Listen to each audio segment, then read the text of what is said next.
Today's tutorial is for the Total Turtle Tote. I just did a tutorial on the Cool Cube, which is from the same designer, Turtle Designs. This is her brand new pattern, and I want to show you first some of the differences between these, and then we will get into the actual tutorial. So this is the tester I made. Here is that Cool Cube. So you can see that almost the same height, pretty much exactly the same height, I would say. But as far as width, it is about double. And the same thing, it's got even more on this side as well. Now for me, this tote will be the new one that I sew the most. I will be using it mainly for camping trips, but also for family get-togethers with food. I feel like this is going to be a great tote to carry food back and forth to picnics, reunions, camping, things like that, which is why I used Insulbright in mine to make it insulated. The Cool Cube is still great for carrying smaller things like to organize toiletries or to have storage in your sewing room, kids' toys room, things like that. But this is going to be a great getaway bag. Also great for under bed storage. I felt like this would be really good for my Christmas ornaments that I want to take care of. I just kept thinking of so many reasons I would want to use this tote. Pretty much the same top. I'm going to use clear vinyl. You can use a fabric if you wanted to. I'm going to use clear vinyl. There is no handle on the top. Instead, we have these carry straps here, so that is definitely a different. But a lot of the construction is the same. The bottom, very firm. She has different stabilizer in this one, so it does give it a very structured, more firm feel, whereas in this one I made it foam. It's a little bit softer. This one we're using a very heavy stabilizer in here. So that's the basic differences between the two. Let's go ahead and talk about the pieces we will need and the supplies to make the Total Turtle Tote. The first pieces we're going to talk about is the top and the bottom. These will be the biggest pieces you cut. For the top, you get to choose if you want to use a clear vinyl or if you want to use a fabric front and back for the top. So if you use clear vinyl, you only have one piece. If you're going to use like a vinyl or cotton woven, you would need two pieces, the exterior and the lining. I went ahead and chose to do clear vinyl. I did put my tag on here already, and I'm going to put another tag on later, but this is one of them. With this pattern, you are given measurements. This is a measure and cut pattern, so you get those pattern measurements, you cut it out, and then you do have a rounding template in there. I also have one of mine from Sweetly Unique, so I did just use this, and I rounded the corners on the top and the bottom pieces. So for my top, this is what it looks like. Let's look at the bottom. I went ahead and put the bottom pieces together. We have an exterior, we have a lining. But the way you do this is you cut it out the same measurements as your clear vinyl if you're using it. You have the stabilizer inside. For me, what I'm using for stabilizer on all of these pieces except the clear vinyl is I'm using Decaville Heavy and I'm using Insulbright. The Insulbright is to help keep things insulated, whether it helps preserve heat or cold on the food items that I'll probably be using this mainly for. It is not necessary. The things that are necessary is if you use a cotton woven or canvas, you need to put a medium weight interfacing on everything. That's like a SF101. The firm stabilizer like a Peltex, a Decaville Heavy, whatever, that is necessary. This is a big tote. You have to have good structure in this or it's just kind of going to crumple. And plus, if you're going to be carrying anything of any weight, you definitely want some support there. For your heavy stabilizer, you have a separate set of measurements. That's keeping it out of the seam allowance. You can cut the Insulbright, if you choose to use that, out of the seam allowances too. I left mine in, so mine are just a little bit thick, but not too bad, but you definitely could keep it all out. Those are the pieces for the base. An exterior, a lining, Insulbright, woven interfacing, and Decaville Heavy. What I did was I sandwiched those all together And then I did a series of quilted lines, one down the middle this way, one down the middle this way, diagonal, another diagonal, and then I basted it all the way around.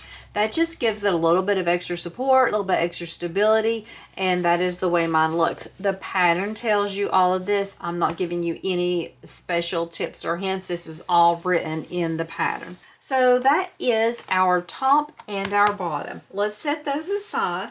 And now let's pull out our front and our back pieces. So for the front and the back, we're gonna have pretty much for me the similar things. Here is my Decaville Heavy. We don't attach it.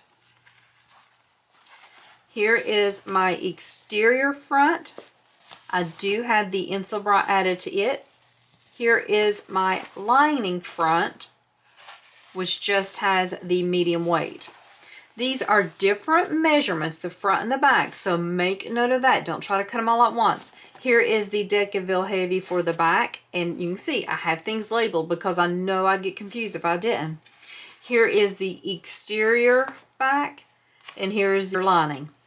I know that some people have said in my videos that they want me to use all different materials, like contrasting materials, to make things a little easier for them to follow. This is for me. This tote is for me, and I really love this print, and I just wanted it throughout. So I am using the same print for the exterior and the lining. I will try to make for sure I'm really clear as to what's what, but the pattern does go over it too. So between my video and the pattern, I feel like that will be easy to understand. This print is from Brittany from the Emporium, and I found it. I don't even like raccoons, but when I saw this, I'm like, it's too cute. I have to have it. So this will be what I'm using on the exterior and the lining for my pieces. So that is the front and the back. And then we have the side pieces. We are going to have 2 exterior sides, 2 lining sides. So here's the exterior with that Insulbright on it. There are both of those. Here's the lining pieces. Here is my Decaville Heavy pieces. So the Decaville Heavy is Pivotal or Peltex, I think she says in the pattern. I just used Decaville Heavy because that's what I had. So that is what you need to cut out for your basic pieces. For your strap, you can choose to cut out the fabric, or you can choose to use webbing. I'm using webbing. I'm using 1.5. She says you could even go up to 2 inches of webbing. She does give you the instructions and measurements of how to make a strap if you wanted to do that. We are going to be binding this. I am going to be choosing to cut out my binding out of my lining material or my exterior material, and so I will be doing it that way. I won't be doing a single fold though, so off camera I will fold this into a 4-way fold so I can just slip it over the raw edges to make it a little bit easier for myself. Just a little bit of a lazier way to do it. It's not as pretty doing it this way, but doing the single fold is just a few extra steps, and I'm just going to skip it on this one. So that is going to be my binding. I do have zipper tape. I'm using number 5 zipper tape. This will be going all around it. I'm going to have 2 zipper pulls. I do highly recommend, where this is so big, to use 2 zipper pulls instead of just 1, but you could do 1, of course. I am going to use rivets. You need a total of 8 rivets, and I'm opting to use the bigger sized rivets since this is a bigger tote and my webbing's a little bit bigger. I think it can handle that, and plus I feel like it'll be a little more sturdy. I'm also going to be putting another tag on this. Once I get the zipper panel or the zip parts with the zipper attached, then I will add my tag. So it's not a lot of pieces you need, but it does take a few minutes to get everything cut out and get everything prepped because there are different pieces. So just make sure when you're cutting everything out that you're paying attention to the front, the back, the top, the sides, the bottom, and labeling everything. You don't want to get confused because where they are all similar in shape, you could get confused easily. So those are the pieces we need. Let's go ahead and get started sewing this. It is not a hard sew at all, but where it's big, it is kind of some maneuvering under the machine. I'm sewing this all on my domestic machine. I always sew on a domestic machine, so everything on my channel is going to be domestic friendly, and this is the same way, a very domestic friendly pattern. After you have decided on your top and your bottom, you get that prep, the next thing you're going to do is you're going to pull out your 2 front pieces, the exterior and the lining, and then your 4 side pieces, 2 exteriors, 2 linings. At this point, there is no heavy stabilizer attached to these, just your woven interfacing if you used a woven material, and Insulbrite if you're using that. That's all that's attached right now. The way this will come together is the same for the exterior and the lining. So for your front piece, you're going to attach the side pieces on each side. So the way we'll do that is let's pull out 1 side piece exterior, 1 front piece exterior. Have your front right sides up and have the top orientated at the top if your print's directional. And then you're just going to match up this short side of the 2 pieces. You'll place them right sides together, match them up, making sure they're matched up at the top and that side. And then you're just going to sew along the side with that seam allowance given the pattern, back stitching when you start and stop. After you have those 2 pieces attached, you are going to open them up. Now the way I do this is I sew this from the wrong side. What we're going to do is we're going to butterfly those seams open. So I just use my finger to open it up. I put my foot down and I'm going to sew just about 1/8 of an inch away from that seam I just sewed. Now you can easily do this from the exterior side. The reason I do it from the wrong side is because I don't have to worry about it flipping up and I can see easily that I'm sewing it the right way. After I have that first side sewn, I just come across, so I don't even break the stitches, and just come across and then sew up the other side to tack that seam down as well. So here's that first seam, top stitch on both sides, butterflied open. Here's my front, here is my side.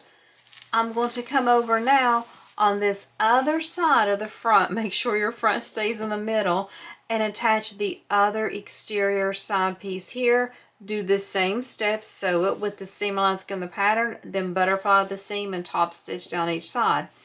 You will do that not only for this side of the exterior, but both of the sides for the lining, attaching them to the front.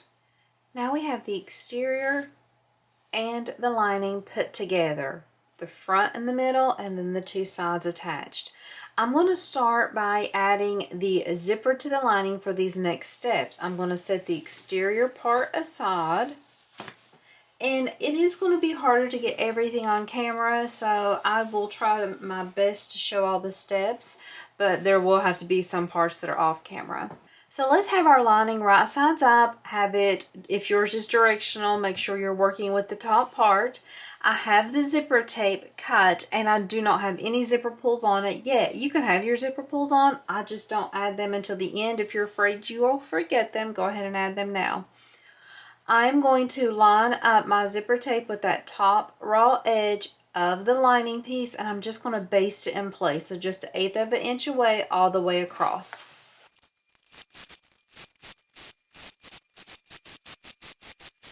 So for the lining, it is right sides up. My zipper tape is right side up. It is just basted in place with 1/8 of an inch. Now we're going to pull out that exterior, and I'm going to take my exterior piece, I'm going to place it right sides together, making sure that I'm matching the tops, and then I will just sew with the full seam allowance at this point.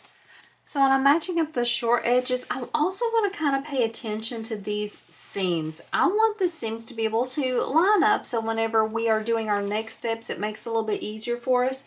So it is important for them to be as close as they can be. I know that sometimes stitching we get a little off here and there, but if you can get those clip parts to match up the seams, that would be best. So I'm going to go ahead and add some clips at those spots, just so it helps me while I'm sewing to kind of keep it all in line.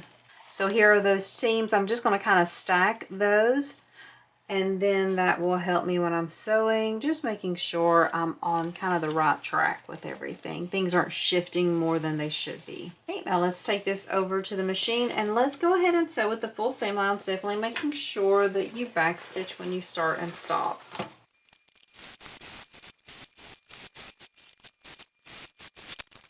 Now that we have sewn that zipper sandwich, the exterior, the lining, the zipper tape, what we're going to do is we're going to flip these two pieces so that they're wrong sides together, and then we'll top stitch. I am not basting this bottom yet, so I want to sew this and make sure that that lining doesn't creep up behind the zipper. So I'll be pulling it and keeping kind of a firm grasp on it because sometimes it does tend to want to creep up. You could clip as well, but we just can't baste it yet. So what I'll do is I will have a firm pull on that bottom, or even just keep it separated here at the top, whichever is your preference. And you are just going to top stitch an eighth of an inch away. Try not to have your zipper, like you can see how my zipper's kind of needs straightened right here, but try not to pull on some parts and not pull on the other because it could make it wavy. So keep the same amount of pressure consistently on it so that you don't have a wavy zipper at the end. And that's the same for any bag pattern you do, not just this one. Also, as a side note, I'm coming up on that first seam and I am just going to check to make for sure that the lining and the exterior seams are pretty close to each other. It's not going to be perfect, but I want them kind of similar, and that kind of lets me know that I am holding everything the right way. Everything's lining up the way it needs to. If you are like me and kept that Insel Bright in your seam, you will have a kind of like a bump there, so it will be a little bit thicker. So just go slow. If you wanted to hand crank, if you're afraid your machine will give you some trouble, you can, but I'll just go slow and not rush through those steps so I don't have any problems with my needle.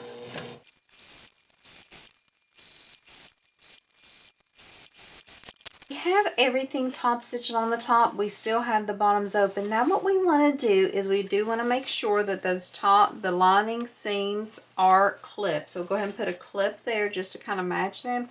And what you're going to do is you're going to stitch in the ditch. So what that means, if you're a quilter, you know, but you're actually going to stitch right in the middle of that seam. So if you do it properly, your stitches will not be showing on your exterior because your needle will be going right in between there, but it will create like a pocket or like a segment. And so after we do this seam, we sew this seam, we'll come over and sew this seam, and then we'll also sew the two ends, and that will create the 3 pockets that we will insert that firm stabilizer in. For me, it's the Decaville Heavy. For you, it may be the Peltex, whatever you have. But when we do that, that will create those divisions for us to insert it in there. After we get it in, then we will baste across the bottom. And so the Decaville Heavy or firm stabilizer will be attached and inserted in this properly.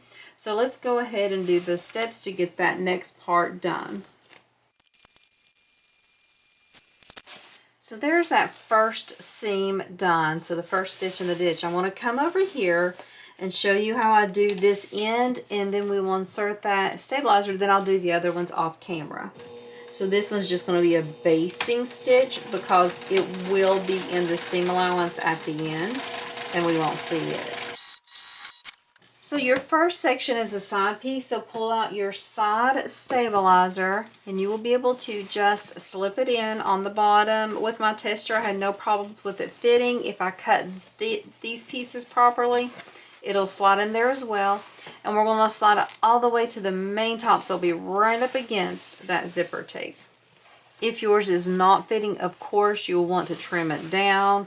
If you know, it's where we're cutting with a ruler. Anytime there can be issues with cutting and things not going right. So if it won't fit, it does need to be cut down, but it should go all the way in there. Make sure you take the time to get it all the way to the top. You should have a little bit of room there at the bottom so that it stays out of your seam allowance. Okay, so mine is firmly in there, and you can see I have a little bit of room. Well, you can't see it, but I can feel that I do have that room, so mine is in there perfectly. It's laying flat. So now all I need to do is I'll just need to close up this opening by basting along the bottom, and then that part's complete. I will do the same thing for the front stabilizer, sewing down this stitch here and putting in the heavy stabilizer.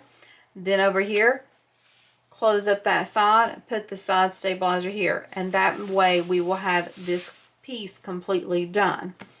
After I do that, I'll go ahead and add my 2 zipper pulls so they close in the middle. I'm going to attach a tag. The way I did my tag, I really liked it, is I did it in the center of these 2 seams, and I didn't really measure where I put it. I just picked a good spot and put it. So I will do that off camera, and I'll also trim up my zipper tape, and that will get us ready for those next steps. So I have everything completed on this front piece. All of the stabilizers are inserted. I added the tag, I added the zipper pulls, I trimmed everything up.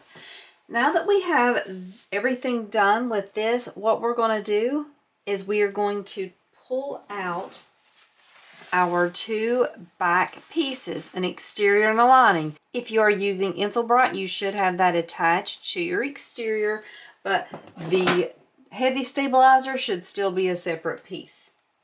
What you're going to do is you are going to add that back piece just like you did in the original pattern, or just like you would do for any other kind of zipper gusset piece.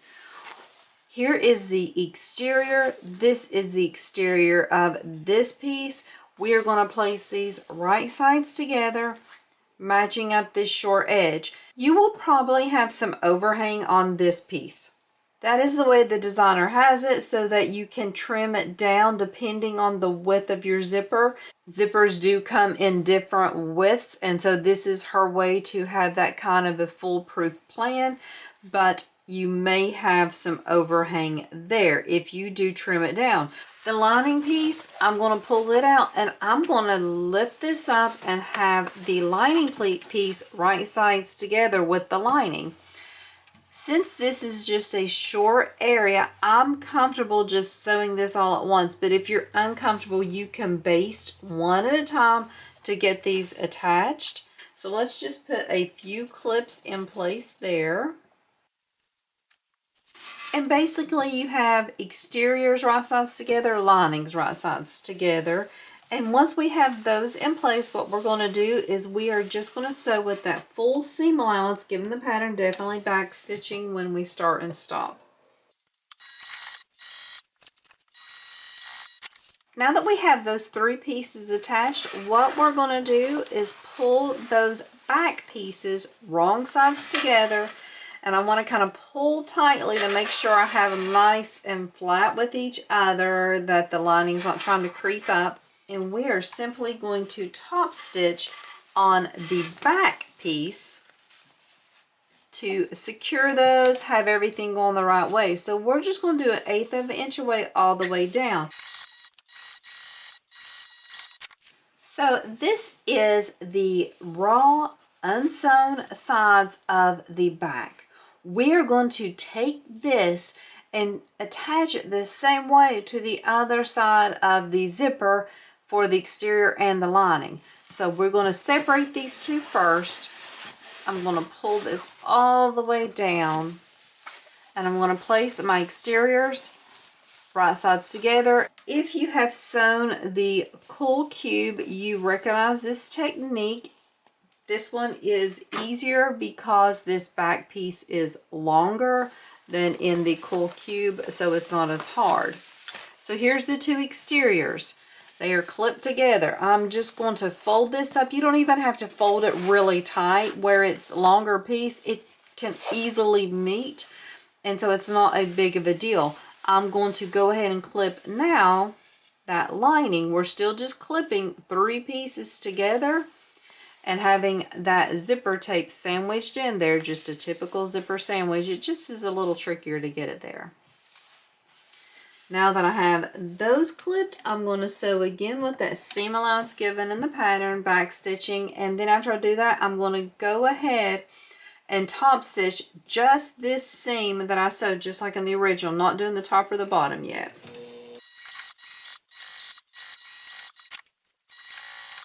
So now that I have that seam sewed, what I'm going to do is I'm going to flip everything out just so I can do the top stitching on just that seam.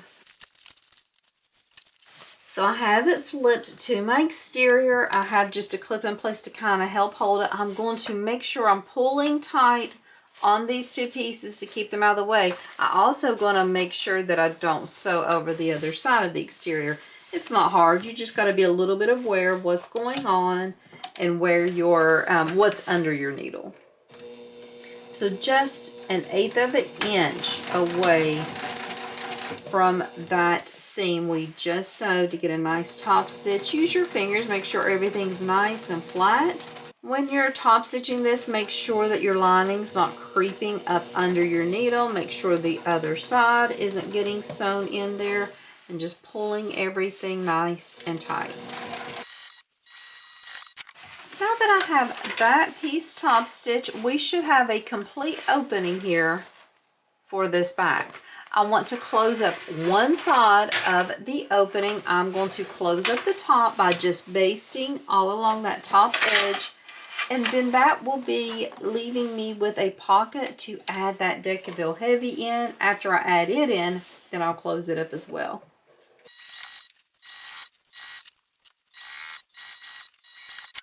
So now that we have the top sewn or basted, we are going to pull out that last piece. This should be your last piece of your heavy stabilizer, and slip it in.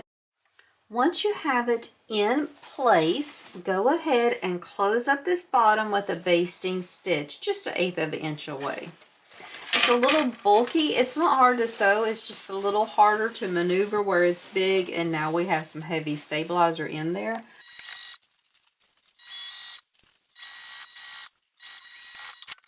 So now we have a completed loop. The gusset is ready to go. What I'm going to do is I'm going to go off camera, trim off my overhang, and I'm going to mark the centers and quarter marks on both this piece and on my front and bottom pieces. So just get everything marked up, and then we'll come back and we'll talk about the next steps.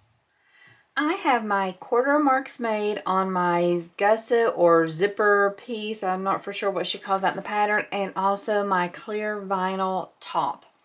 I also went ahead and made the marks for my straps, but I'm not attaching them yet. Just wanted to point it out in case you saw them and wondered what they are. Hopefully they won't rub off since they're just chalk while I'm doing this next step. So what I want to do is use these quarter marks to attach the top to the area with the zipper. That's the top of this piece. I'm going to flip this inside out so that we can attach it right sides together, and then we will bind around. This is not a hard step. It's just where it's so big, it's kind of bulky to sew around. So I do feel like it takes a little bit more, like a slower time than with the Cool Cube. For me, I have a definite front for where my tag is. If you don't, it doesn't really matter, but if you have a front and a back, make sure you orientate yours correctly. And then you're just going to start clipping all this in place. No special tricks or tips. Start with your quarter marks. I'm starting with the quarter marks at the front, adding a few clips there, then I'll go to the one in the back and then do the sides. After I have all the straight areas around, then I will ease in the curves. I'm going to speed this section up just so you're not sitting here and watching me clip everything, and then we'll come back to sew it together and talk about some best tips there.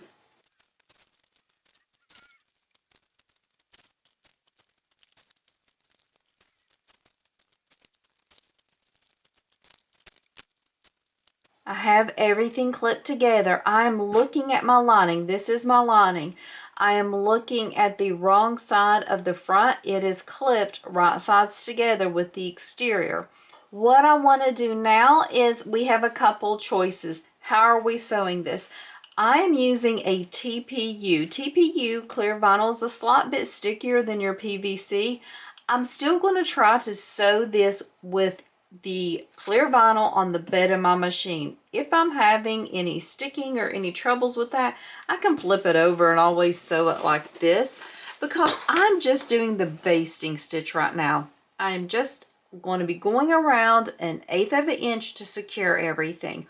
When I come in with my binding, that's when I'll do that full seam allowance. So this part is just like a little stabilizing security stitch. I know that a lot of people get uncomfortable sewing around curves. This is a bigger tote, so the curves aren't really tight, but where it's so big, it's gonna give you more opportunity to lose your seam allowance and things.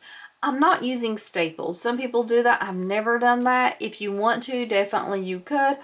I'm not going to use glue. Sometimes I will do that, but I'm not doing that. What I'm going to do is I'm going to go slow. I'm going to keep my hemostats out. If at any point things are shifting, especially around these corners, I might even just kind of preemptively grab them and hold them together just to make for sure. But I shouldn't have too much trouble with my first one. It went well, and I just had to occasionally use my hemostats to pull everything together. But the main thing is with this is it's just a little trickier where it's a bigger sized tote. Have it against the bed of my machine. I may have to move my camera angle a little because my camera is bumping into my tote here. So I'm going to pull this back and get a better view. You should be able to see your clear vinyl peeking underneath here and like them lining up. So I'm not going to sew this fast. I'm going to go very slow. And a lot of people like try to go really fast, but when you go fast you make mistakes and then you have to waste time seam ripping. So just start out slow and take your time. Do one stitch at a time, checking and going through it. Okay, we're coming up to that first curve. I really want this seam here that the designer had us make. I really want it at that like point of the curve or the peak of the curve. So I'm going to try to continue to get it that way just by flattening everything out and making sure that it doesn't shift. Everything looking great. You can see me pushing it down. I'm not even having to use my hemostats here because it's just holding in place so well.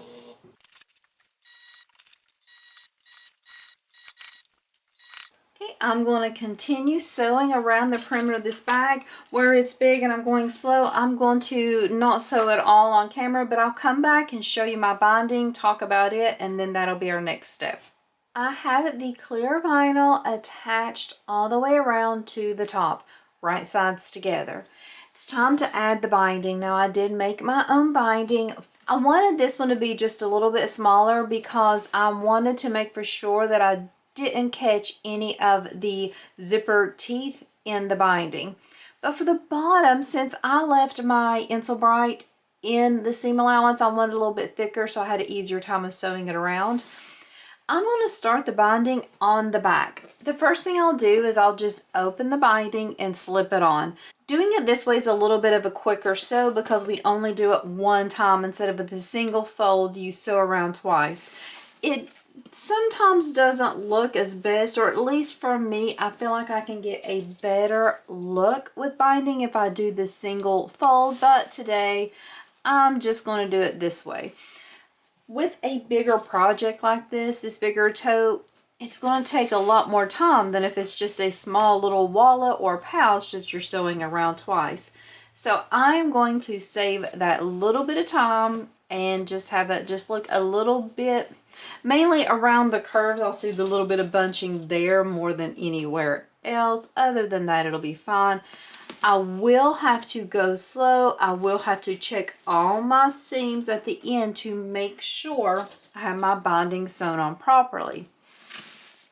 The main thing with binding is when you wrap it around, you want this part to be at the same spot on the back. So that way when you sew it with that full seam allowance, then it catches on both sides. That's the main trick for the binding. Binding isn't super hard, but it does take practice. When I first started binding, my binding was horrible, but after I've practiced for several years now, it's gotten a lot better. So don't feel bad if in the beginning you're doing a lot of correcting and going back and having to seam rip a couple spots or go back and catch spots. I will not be sewing my binding on camera just because it's the same process that I was sewing with on when I was just attaching the clear vinyl to the bag. It's not any different. It's just I'm taking a bigger seam allowance. So I'm not going to show all those steps. So what I'm going to do is add the binding all the way around, sew it with the full seam allowance, and then when I come back, that's when we will work on adding the handles and getting them attached. Okay, here we are back to our starting point. I have a little bit of overhang and I don't have my scissors beside me. So what I will do though is I'll cut it off camera, but I will just take this end and I will fold it down. And then that way I can just clamp it over and have a finished edge. I don't want a lot of overlap. I might leave maybe an inch of overlap, so I'll cut off quite a bit of this and then I'll just fold it over and have it that way. The way you can sew this is the same way you can sew it whenever you're attaching this vinyl to the bag. You can sew it with the vinyl against the bed of your machine, which is what I will do. If you wanted though, you could sew it the other way with this kind of gusset zipper panel piece against. It's just a little bit trickier because you'll have to have your bag like standing up to do it. So I'm going to sew it with this against the bed of my machine.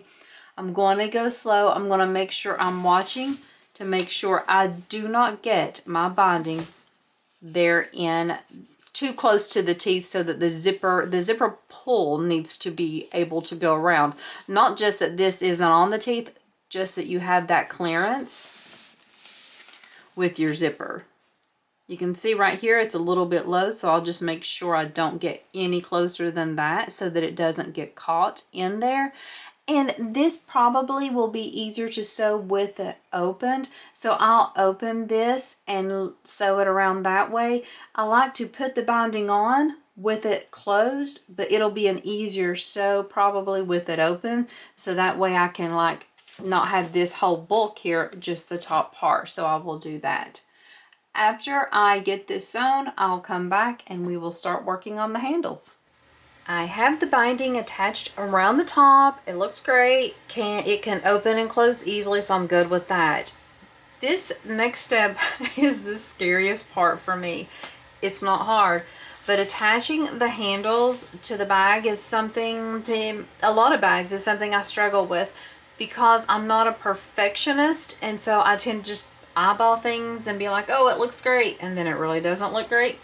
So with this, with my first one and with this one, I feel like these are straps that you can't eyeball. You really need to follow the pattern directions, otherwise it will kind of throw off the whole look of the bag. The strap is going to go on this front part, and so it will be very obvious if I have it wrong, or at least in my mind that's what it is. So I'm going to walk you through the steps and show you how to do it. And then we will do the first side on camera together, and then I'll do the other one and then the back ones, and even add the bottom and the binding with it all off camera because it'll be all the same steps again. So this is actually the last part of the tutorial, and then I'll just come back and show you how everything looks once we're done. So the way we do it first is we have this side seam. So here's the front, here's the sides. This is my exterior. We have two side seams. We take this side seam, you put your ruler right there, and you measure over. The pattern tells you how far to measure over. I have the line made. You can barely see it, but I don't want to do it in anything except chalk because I don't want any risk of it showing later. Let me try to make it a little darker. So you have this line here. You're also going to have a measurement down from this top seam.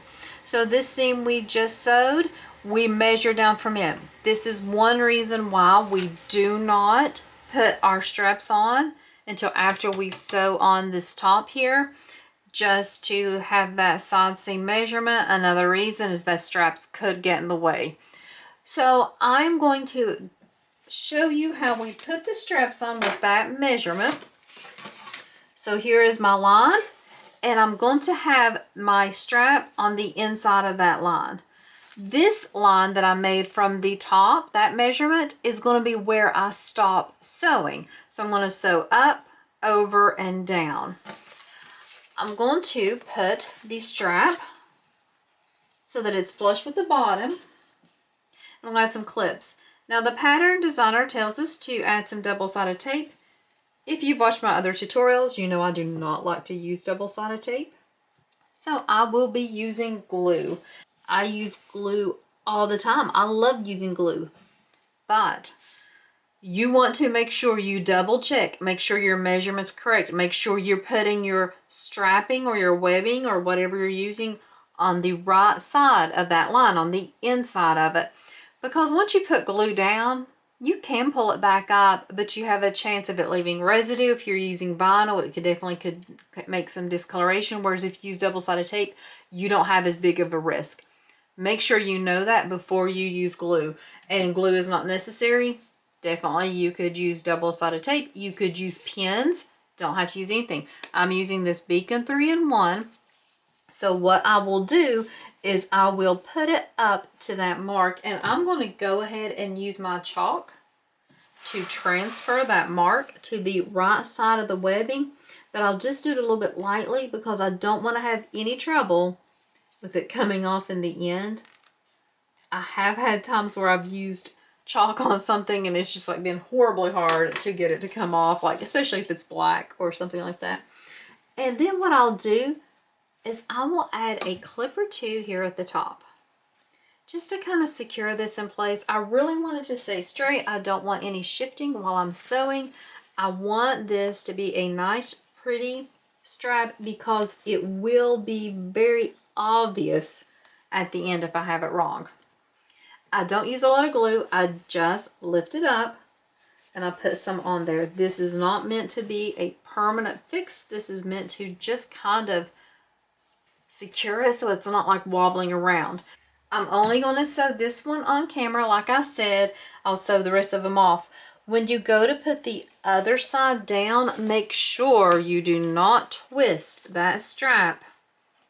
After we put this strap, after we sew it on, the pattern is going to tell us two measurements. One is down from that line you just sewed. It's not down from the top, it's down from the line you just sewed. You'll make a spot there in the middle. She gives you all the measurements.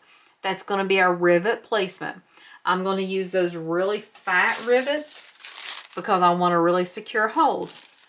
At the bottom, she gives us a different measurement. They're not the same. That comes up from the bottom. We will put a rivet there. So you'll have 2 rivets on each strap for a total of 8 rivets to attach these. Lots of times I don't add rivets, but I feel like with this pattern, it is very important because we have a very large bag and the straps, I feel like they can just use that extra anchoring there. So I do agree that we need those rivets in place.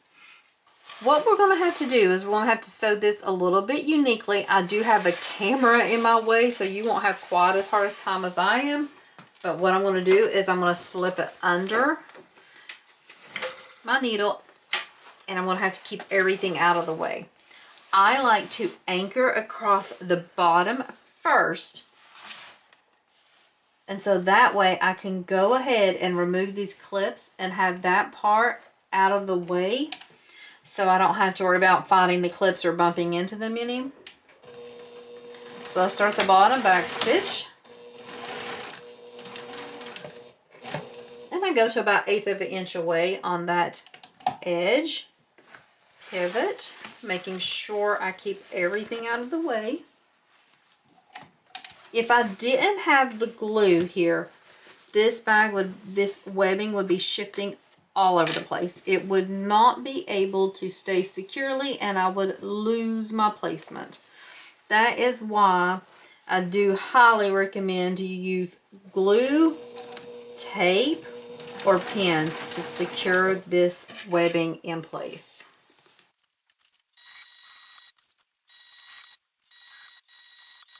Once you get to that line, that is your next pivot point. You go over and you're just going to come across. I'm checking my placement once again.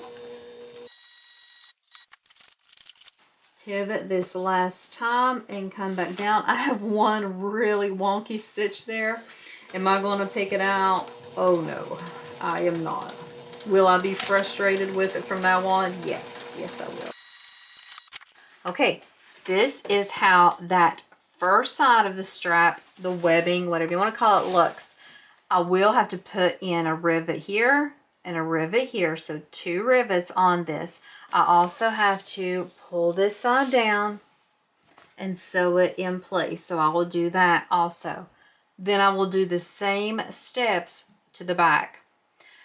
When I come back, I will also have sewn the bottom onto this. We're going to attach the bottom the same way we did the top. Right sides together, sewing all the way around with the basting stitch, then coming back with the binding. So when we come back, the last thing we'll do is just talk about how it all looks. My Total Turtle Tote is done. This is gorgeous. I love it so much. I think this is a great pattern. I think it's very practical. I think it's very useful, beneficial. I just think of so many ways I can use it. Opens all the way up. So much room for storage. So many things you can use this for. This is a great pattern. It is from Turtle Designs. It is live today. I will have the link in my description. This pattern and all her other patterns are on sale. 20% off until Sunday, so it's a great deal. And I really feel like this is a very useful pattern. The binding, it doesn't have to be perfect. When you look inside, you're not looking at it if you choose a fabric that blends in. Now, if you choose a contrast, you will see it, but still, yeah, it's okay. Don't worry too much about the binding. You can see the handles look great. Just take your time with them. It is the perfect bag to showcase your favorite prints because you just get such a beautiful view of them. This print is from Brittany from the Emporium. She is starting, I think Sunday, she is opening a new pre-order. So definitely you'll want to join her Facebook group and to watch whenever that goes live. She does have webbing lots of times on her pre-orders. She just did a big webbing round a while back. So see, she probably will have a few new rounds of webbing. I'm not for sure. But that is the fabrics. That is the pattern. My tag is from Heartwood and Hide. My clear vinyl is from J&R Edwards. I can link that, but I'm not for sure if they still have any of this left. And that is it for this amazing pattern. I'm going to go and take pictures of this. I'm so excited to show it off to everyone. And I hope today in your sewing room, you're able to sew something just fun and beautiful, but also useful and practical. Thanks so much for watching another one of my tutorials, and I hope you have a great day.